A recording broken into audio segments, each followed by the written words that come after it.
Hello guys, tunin ko he brother boy it's channel nei pa da kum hin. Tunin ko he ke ho KPI so Kuki YouTuber so meeting ne ho kan nei du hin. Ti chu EPP te hung ki man cha thom ti pa chu upam vlog an bol kin intro si mai ke na ti chu ki man cha no hen lang loyal goal YouTuber chan kompi ho ti chu ki su khom na tabang hilo le lungel seikhom na kan nei du hin. Hi cha he ne se banga chu ne han kap din ana veutin chai ni ge tichu brother pu channel long hi support do he tichu china kan sein tin tua hi langa kim loy go lo kan ban ka mun de romi hote na kang po pia youtuber ho meeting ko tan na be bo se ta chu ne hit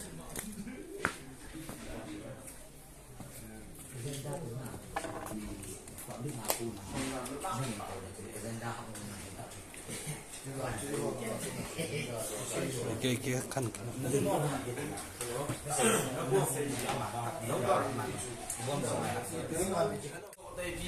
as ini pa nunga apa ngate ti kai je lu ki pa wang phan lang ham phan nunga hoi ta ki mu hen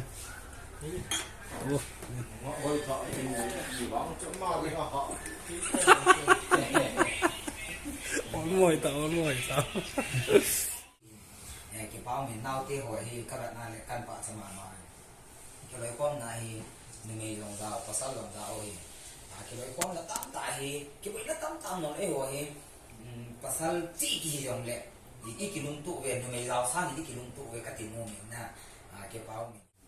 chỉ cần đồ cái gì họ chẳng xí hành lang ông đã ghi đến đồ dòng lệ nhưng mà chính chỉ có cái tiền những cái gì hành lang tôi khi nào tiêu cái bao nhiêu lần quán cho nên tao lấy mình đi đâu không tiếc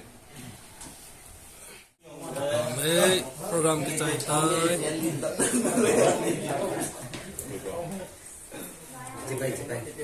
शिखर पूरा नम होता है शिखर ने cũng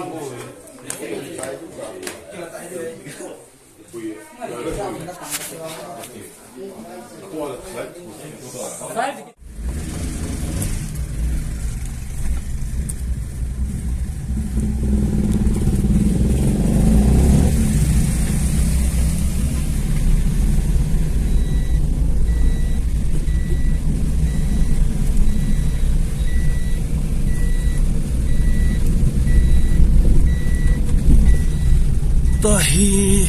anni a chi ding kai ve bune ane ba ko no chi jing e